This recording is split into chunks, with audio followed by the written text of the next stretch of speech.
किसी ने बड़े कमाल की बात कही है कि शब्दों की ताकत को कभी कम मत समझिए, क्योंकि सिर्फ एक हाँ और एक ना पूरी जिंदगी को बदल देती है।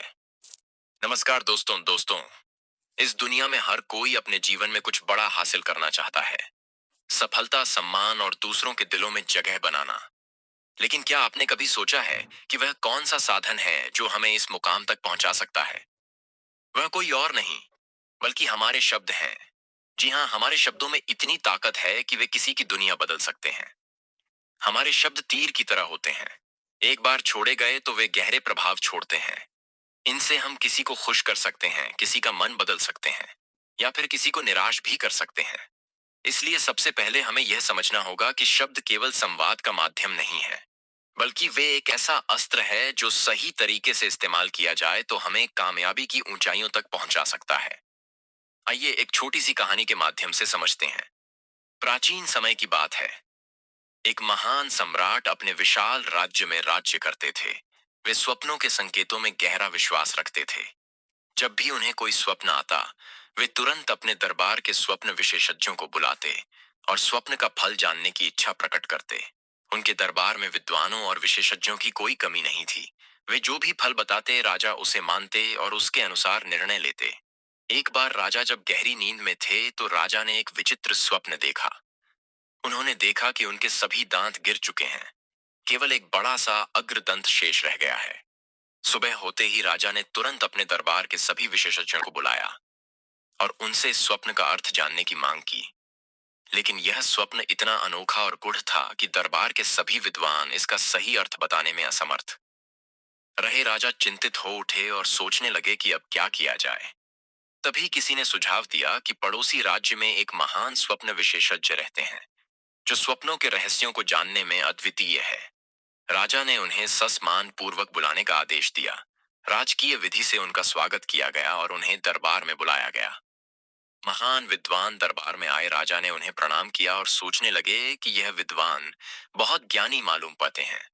यह मेरे सपने का रहस्य जरूर बता सकता है। और राजा ने उन्हें अपना स्वप्न सुनाया। राजा ने कहा, हे महाज्ञानी, ज्ञानी, मैंने स्वप्न देखा कि मेरे सभी दांत गिर गए हैं और केवल एक बड़ा सा अग्रदंत बचा है। कृपया इसका अर्थ बताएं। विद्वान ने गंभीर होकर कहा, हे महाराज, यह स्वप्न अत्यंत स्पष्ट है। इसका अर्थ है कि आपके परिवार के सभी सदस्य आपसे पहले स्वर्ग सिधार जाएंगे और केवल आप ही जीवित रहेंगे। राज यह सुनकर अत्यंत क्रोधित हो गए। उन्होंने सैनिकों को आदेश दिया, इस विद्वान को तुरंत बंदी बनाओ। यह मेरे सामने अनिष्ट की बात कहने का साहस कैसे कर सकता है? विद्वान कहने लगे कि आप कैसे राजा हैं? आपने मुझे बुलाया और मुझे बंदी बना रहे हैं। राजा ने उसकी एक नहीं सुनी और विद्वान को कैद में डाल दिया गया।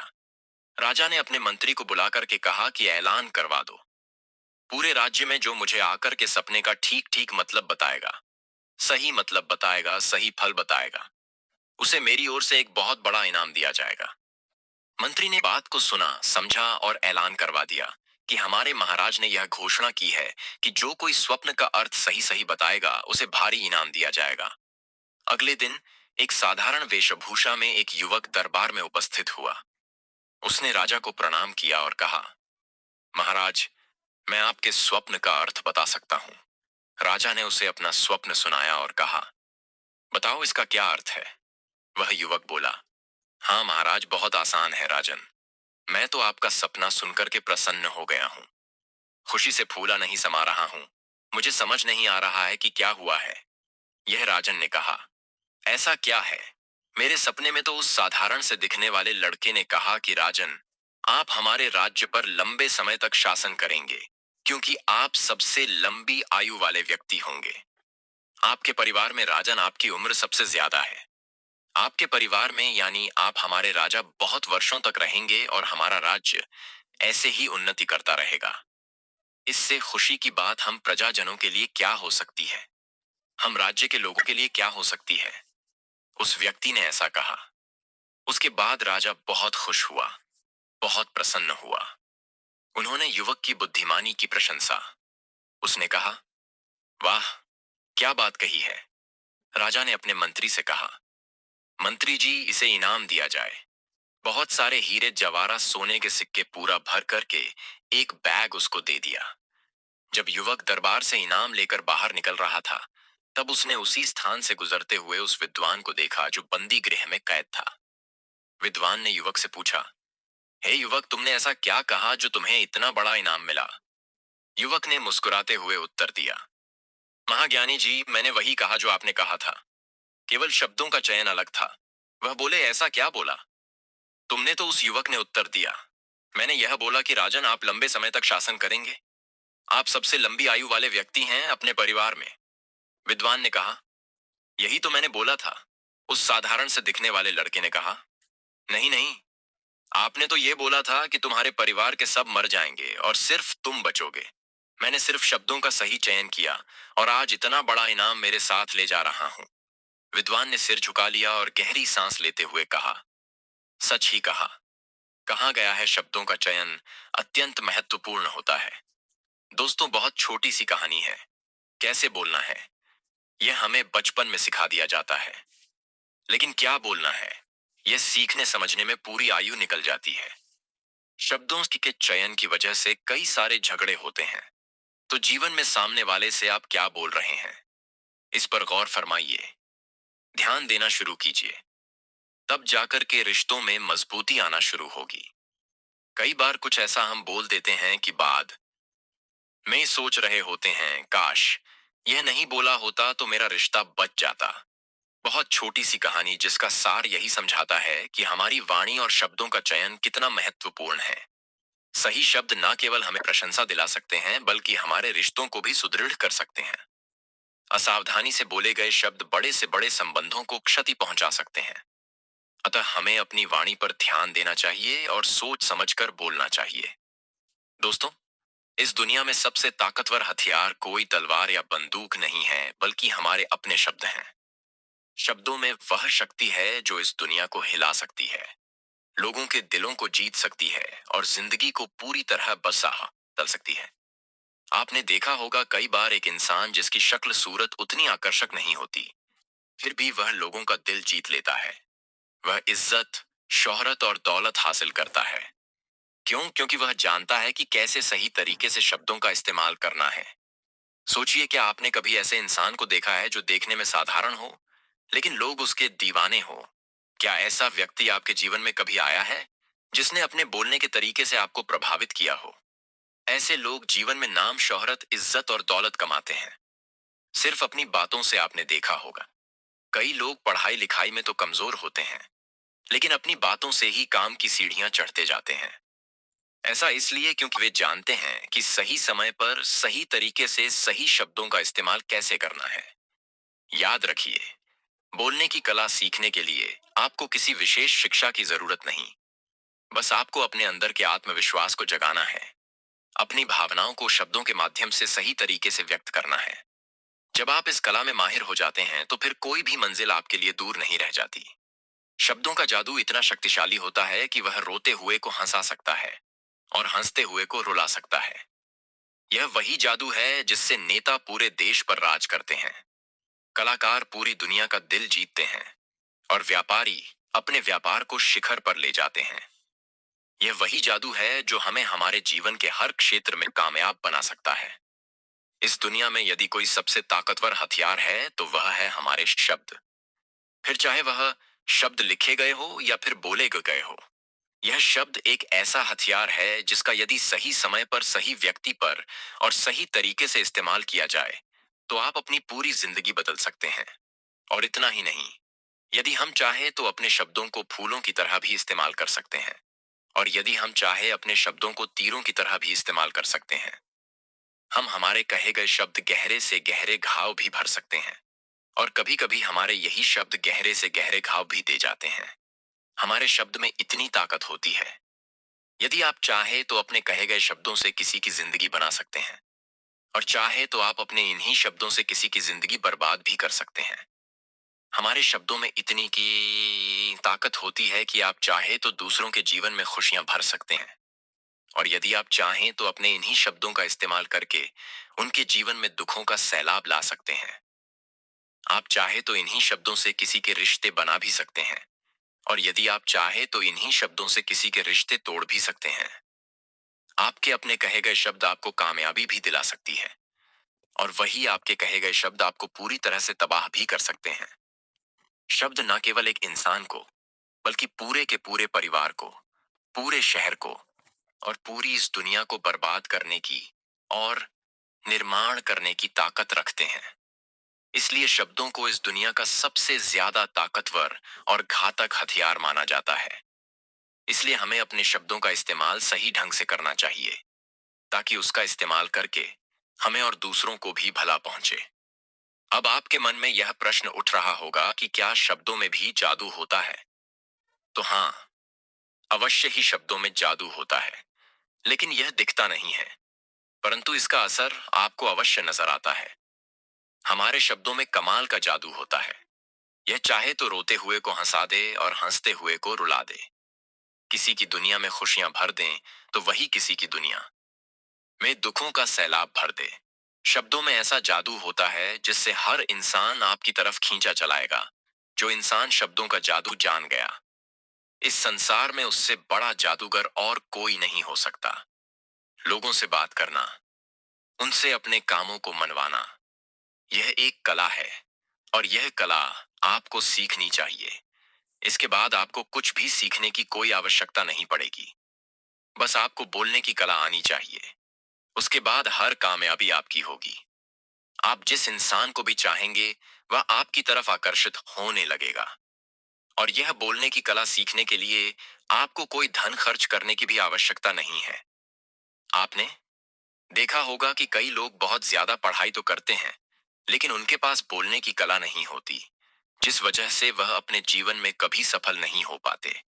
लेकिन आपने वहीं पर कुछ ऐसे भी लोगों को देखा होगा जो पढ़ाई लिखाई में तो बहुत कमजोर रहते हैं, लेकिन बोलने की कला में वह माहिर होते हैं। और वह लोग अपने जीवन में लगातार सफलता की सीढ़ी पर चढ़ते चले जाते हैं, और उन्हें रोकने वाला भी कोई नहीं होता। बोलने की कला सीखना इतना मुश्किल भी नहीं है। बस जरूरत है हमें कुछ आदतों को बदलने की, और साथ ही अपने नजरिया में कुछ परिवर्तन लाने की। आप अपने शब्दों की ताकत को कम मत समझना। अपने शब्दों से हम जिंदगी में कामयाबी कैसे हासिल कर सकते हैं, और सभी लोगों को अपने शब्दों से हम अपनी ओर कैसे आकर्षित कर सकते हैं। लेकिन आपको उससे पहले यह 3 महत्वपूर्ण बातों का ध्यान रखना होगा। जब भी आप शब्दों के तीर चलाने के बारे में सोचे, तो सबसे पहले आपको यह सोचना जरूरी है, यह तीर मैं किस पर छोड़ रहा हूं, और यह तीर मैं क्यों छोड़ रहा हूं, और इस तीर का परिणाम क्या होगा। आप तो जानते हैं कि ऊपर वाले ने हमें 2 कान और एक मुंह दिया है, ताकि हम सुने ज्यादा और बोले कम। और जो जो लोग कम बोलते हैं, उनकी सोचने और समझने की क्षमता भी अधिक बोलने वालों से कहीं ज्यादा होती है, और वह किसी भी काम में अपना 100% देने में पूरी तरह से समर्थ होते हैं। और हाँ, एक बात अवश्य ध्यान रखिएगा, चालाकी से बात करने का अर्थ यह भी नहीं होता कि आप स्वार्थी बन जाएं और किसी का गलत फायदा उठाएं। हमें चालाकी से बात करना इसलिए सीखना चाहिए ताकि हम इससे अपना और दूसरों का फायदा कर सके, ना कि हमें किसी का गलत फायदा उठाना चाहिए चाहिए और ना ही हमें किसी को फंसाना चाहिए। बल्कि हम जितना भी लोगों से अच्छी तरीके से बात करेंगे, उतना ही लोग हमें पसंद करेंगे, हमारी इज्जत करेंगे, और हमारी बातों को भी वह बड़े ही ध्यान से सुनेंगे। वह हमारी कद्र करेंगे, और लोगों की नजरों में इस समाज में हमारा मान सम्मान और गौरव बढ़ेगा। इसलिए यदि आप इस समाज में रहना चाहते हैं, तो इस समाज के अनुसार आपको सोच समझकर चालाकी से बात करना सीखना होगा।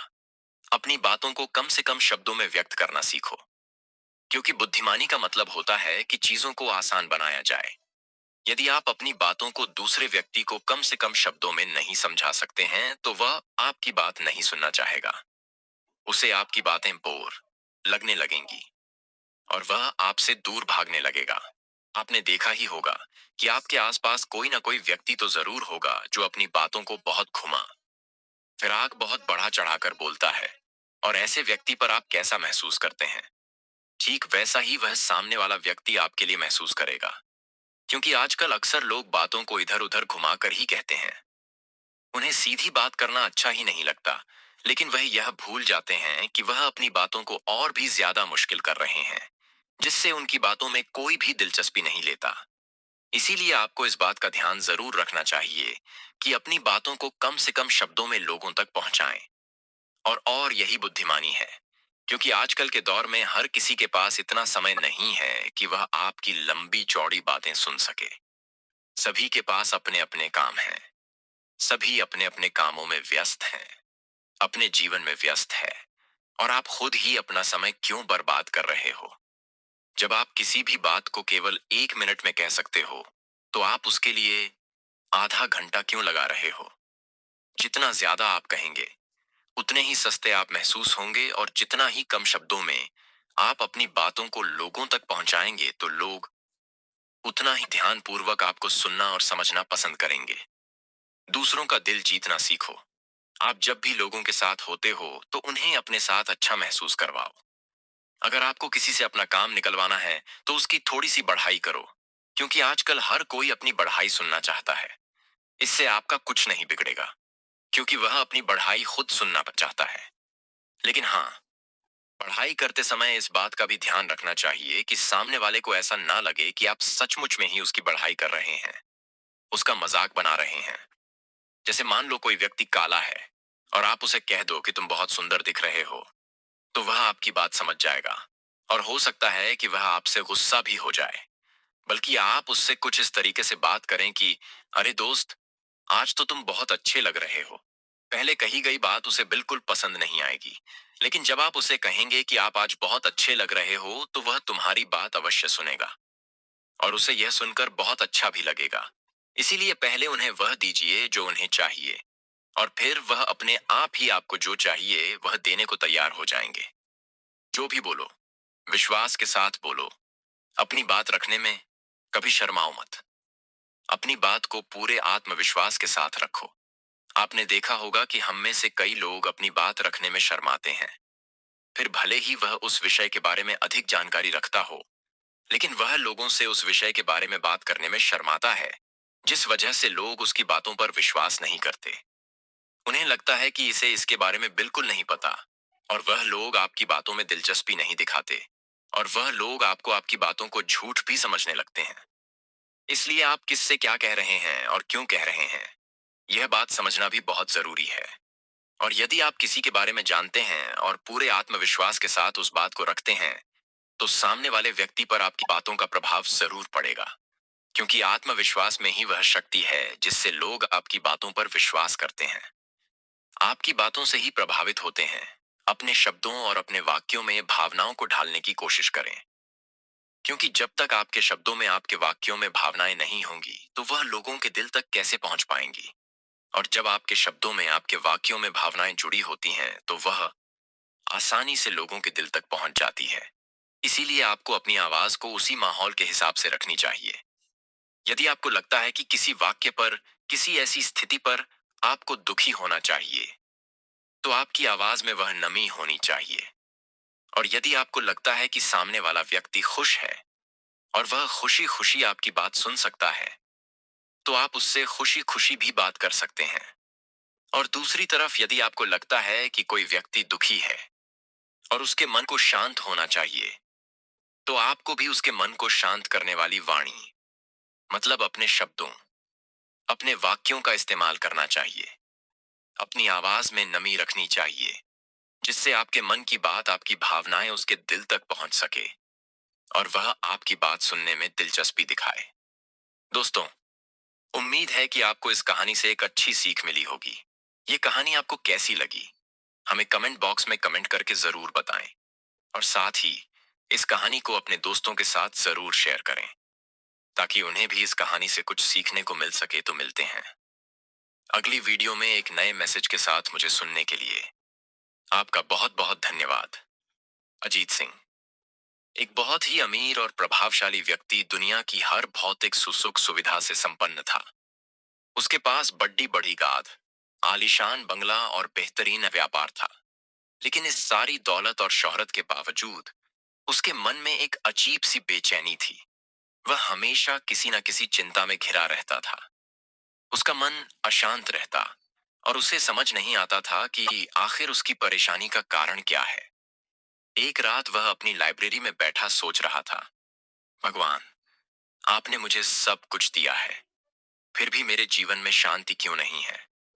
अगर आप मेरी जगह होते, तो शायद आप भी परेशान हो जाते।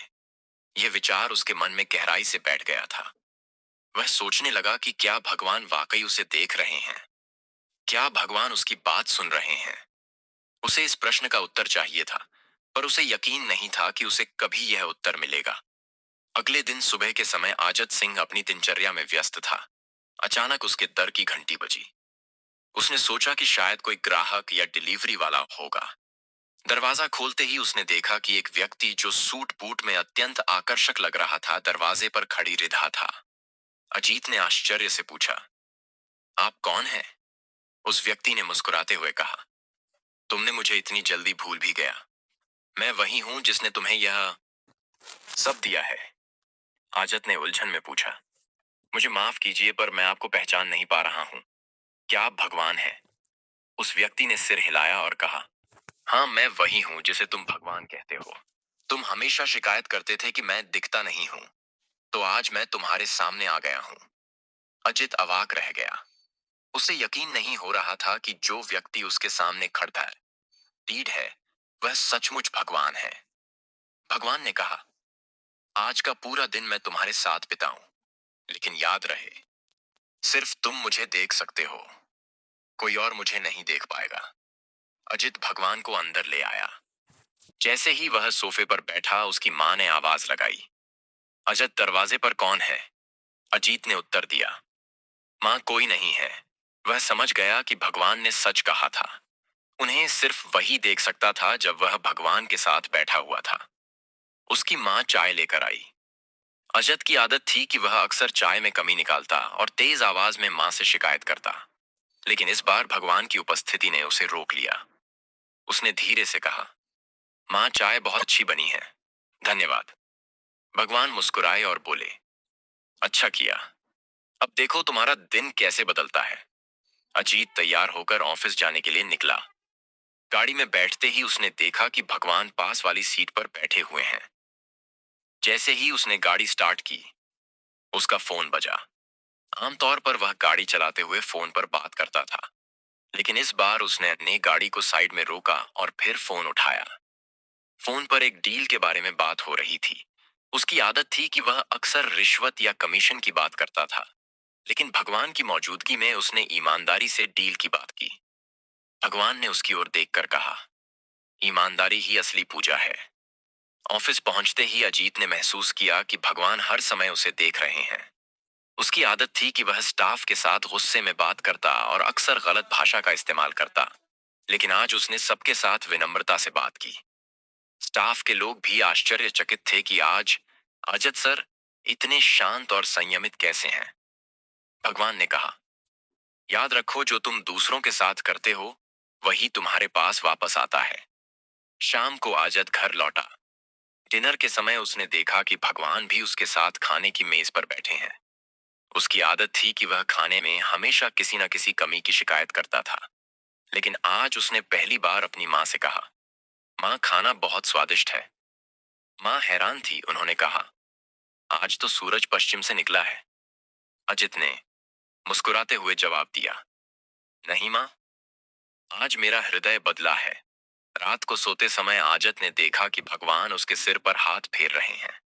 भगवान ने कहा, तुमने आज बहुत अच्छा काम किया। तुम्हारे जीवन में यही शांति का रहस्य है, ईमानदारी, संयम और दूसरों के साथ अच्छा व्यवहार। अचानक उसकी माँ की आवाज आई, अजत उठो, बहुत देर हो गई है। अजीत की आंख खुली।